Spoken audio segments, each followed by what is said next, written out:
Okay, this is a screencast for the exam solutions for exam 1, problems 4 and 5. Okay, in problem 4, you're supposed to match the pole pattern to the resulting impulse response. Okay, and so when we start looking at this, let's just take it case by case. So for part A, we're seeing a real pole. And then if you look at B and C, we're also seeing real poles. Okay, so the difference is B is a little more to the left than A, and C is actually unstable. Okay, so because B is more to the left, it should decay faster. A should still be a decaying exponential, and C is actually something that's rising, unstable. Okay, so I can look at the group before, so let's take a look at matching C. Okay, so for C, I see the rising exponential with signal number 2. Okay, so we'll go with 2 here. Now let's look at A. For A, I'm looking at a decaying exponential that should decay slower than the one for B. Okay, so it looks like that would be signal 7. Okay, so put 7 here, and then looking at signal 5, we see another decay, but it's faster decay, and so that would be a 5 here. Okay, next for D, I have a pole at the origin, which when I do the inverse Laplace, that would give me a unit step. Okay, so a unit step shows up here at 3. Okay, and the next two, when I'm looking at E versus F, E and F are left half plane poles. Okay, so we'll have a decaying exponential, but they're complex conjugate pairs, so there should be an envelope of decay, but a sinusoidal kind of variation between the envelope. Okay, so it is decay, and so the one for F, the imaginary part is greater for F than it is for E, and so the signal for F should ring faster than the signal for E. Okay, so this one oscillates faster, so 8 would go with F, and 9 would go with E. Okay, and then 6, we see we have complex poles, but they're right half plane, and so I should see a rising, going unstable oscillatory pattern. So that would be 6. Okay, and then H, I have poles right on the j omega axis. Same thing for I. H has a smaller imaginary part than I, so it should oscillate slower. So H would be this pattern here, the 1, and then I has faster oscillations, so that would be 4. Okay, so that's the way that matches up. Okay, 5, we're looking at a linear systems problem, and I think from part A you can do that by inspection like we did in class. We can quickly get to H of S, and we look at the y side of the equation, and every time we see a derivative we put an s. So here's a second derivative, s squared plus 8s plus 15, and on the top we have for the x side of the equation we have an x prime, so that would give me an s, and then finally the x, so that would be plus 1 on the top. Okay, so this is your answer for A. Okay. Now B, we're looking at h of t, and h of t is going to be the inverse Laplace transform of h of s. Okay, so we need to do a partial fraction expansion, because h of s, we can factor that into s plus 3 and s plus 5, and so solving for A and B, and it's straightforward to get that A is equal to -1 and B is equal to 2. So you can do the work to check that.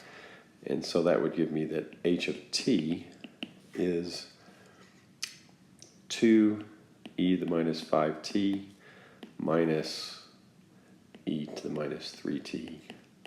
And I like to go ahead and put the unit step. Okay, so there is your answer for B.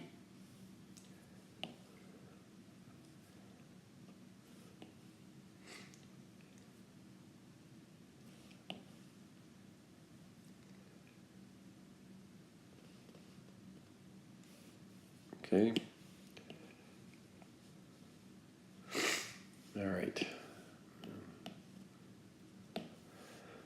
Okay, and then C, we're looking at the unit step response. Okay, so this implies the total response. So we're not talking about steady state here. So what you need to do is to look at that.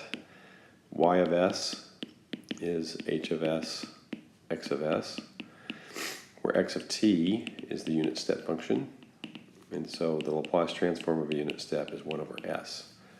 So we're looking at Y of S is 1 over S times H of S, and H of S is S plus 1 over S plus 3, S plus 5. And again, you do the partial fraction expansion. This time there'll be 3 terms, and you would get, I'm going to skip all the steps, but the answer you get there is 1/15 plus 1/3 e to the minus 3t minus 2/5 e to the minus 5t.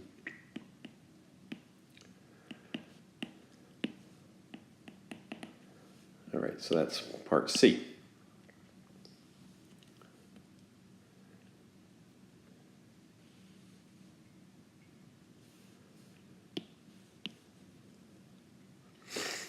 Okay, then part D, we're looking at the instructions say to do a pole zero diagram of the system. Okay, so I can look at H of S for that, and I see from H of S that I have a 0 at S equal minus 1 from the numerator, and 2 poles, 1 at minus 3 and 1 at minus 5. Okay, so let's make the j omega axis here.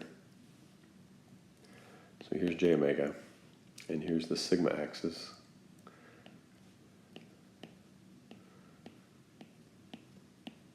Okay, so I have a 0 at s equal minus 1.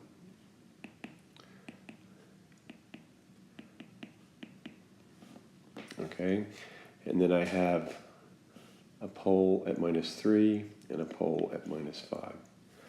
So there's our pole zero diagram. And that's the answer for part D.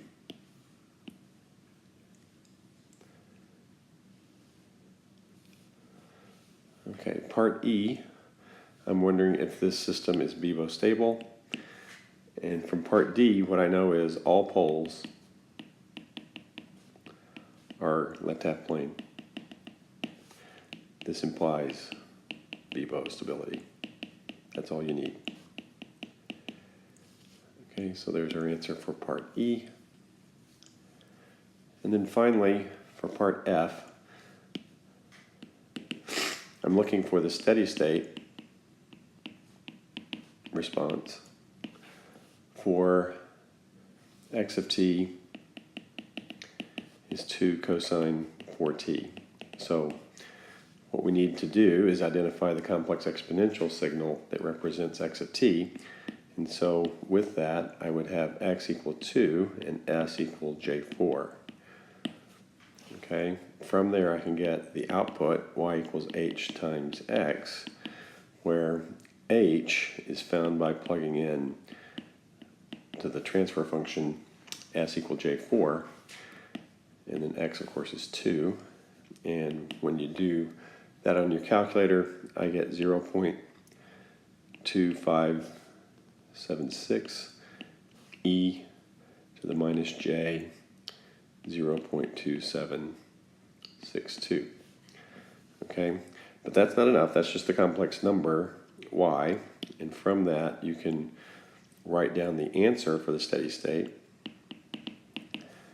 because you pick off the magnitude here and the phase here. Okay, so this would be 0.2576 cosine, the frequency stays the same, 4t minus 0.2762, and that's in radians. Okay, and so this is my answer for the last part.